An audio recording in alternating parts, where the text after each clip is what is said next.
اللہ فرماتے ہیں اے ایمان والو جب معاملہ کرنے لگو ادھار کا ایک متعین مدت تک کے لیے تو اس کو لکھ لیا کرو۔ جیسے ایک انسان تجارت کر رہا ہے، سامان کو فروخت کر رہا ہے، اور ایک آدمی جو خریدنے کے لیے آیا ہے، اب جو بیچ رہا ہے سامان کو دے رہا ہے لیکن لینے والے کے پاس پیسہ نہیں ہے، اس کے پاس پیسہ نہیں ہے۔ اب وہ یہ کہتا ہے کہ میں 1 مہینے کے بعد یا 1 ہفتے کے بعد میں تمہیں پیسہ دے دوں گا، تو اللہ فرماتے ہیں اسے لکھ لو کسی کاغذ کے اوپر یا کوئی ڈائری بنا لو۔ دکاندار بہت سے آپ نے دیکھا ہوگا ڈائری بنا لیتے ہیں، اس پر لکھ لیتے ہیں کہ ہاں فلاں صاحب، اب بہت سے لوگوں کا تو ادھاری چلتا رہتا ہے، تو ان کی پورا پیج انہی کے ساتھ خاص ہو جاتا ہے کہ یہ فلاں صاحب ہیں، وہ آئے ہیں تو اس کا مطلب اسی میں جائے گا، تو اس میں چڑھا لیتے ہیں کہ بھائی فلاں تاریخ کو انہوں نے اتنا لیا اور ان کی سائن کروا لیتے ہیں۔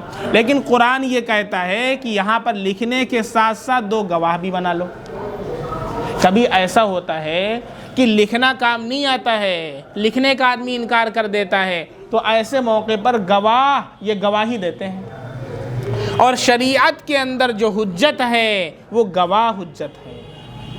شرعی حجت کیا ہے؟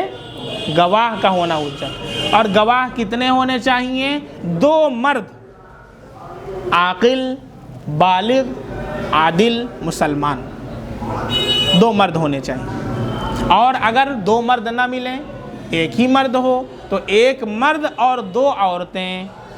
2 عورتیں کیوں رکھا اللہ نے؟ اس لیے کہ عورتوں میں بھولنے کی عادت ہوتی ہے، اگر ایک عورت بھول جائے گی تو دوسری اسے یاد دلائے گی، اس لیے اللہ تعالیٰ نے 2 عورتوں کو رکھا۔ اسی لیے 1 مرد 2 عورتوں کے برابر ہے، 1 مرد 2 عورتوں کے برابر۔ اور اسلام میں گواہی کے لیے 2 آدمیوں کا ہونا ضروری ہے، سوائے حضرت خزیمہ رضی اللہ عنہ۔ ایک صحابی ہیں حضرت خزیمہ رضی، ان کا واقعہ میں آپ کو بتا دوں۔ ان کی اکیلے کی گواہی 2 گواہوں کے برابر تھی، اکیلے کی گواہی۔ اس لیے کہا جاتا ہے 2 گواہ بنا لو۔ کیوں؟ کبھی ایسا ہے کہ سامنے والا مکر جائے تو یہ گواہ کام آ جائیں۔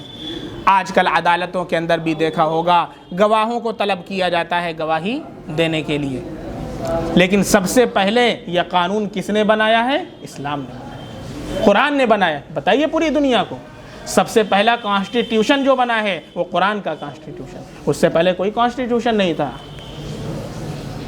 سب سے پہلی جو ریاست اللہ کے نبی صلی اللہ علیہ وسلم نے بنایا، جو منظم ریاست ہے، وہ ریاست مدینہ ہے۔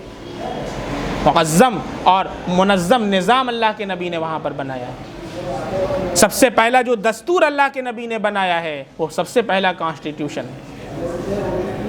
تو قرآن کہتا ہے اے ایمان والو جب معاملہ کرنے لگو ادھار کا کسی متعین مدت تک کے لیے تو اسے لکھ لیا کرو۔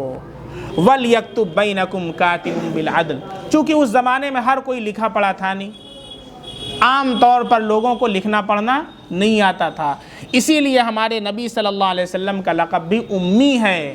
امی کسے کہتے ہیں؟ جسے نہ لکھنا آتا ہو نہ اسے پڑھنا آتا ہو۔ میرے نبی کا لقب کیا ہے؟ امی ہے۔ تو اللہ تعالیٰ ارشاد فرماتے ہیں کہ یہ چاہیے، ضروری ہے کہ تمہارے آپس میں جو کوئی لکھنے والا ہو وہ انصاف کے ساتھ لکھے۔ اب جو لکھنے والا ہے اسے بلایا جائے، اب جو لکھنے والا آئے گا تو اللہ تعالیٰ فرماتے ہیں کہ وہ لکھنے میں انصاف کرے، ایسا نہ ہو کہ وہ کسی سے پیسہ لے کر کے اس کے مطابق لکھ دے، ایسا نہ کرے، کیونکہ یہ تو چند کوڑی ہے، آخرت کے اندر اس کا عذاب بہت ہو جائے گا۔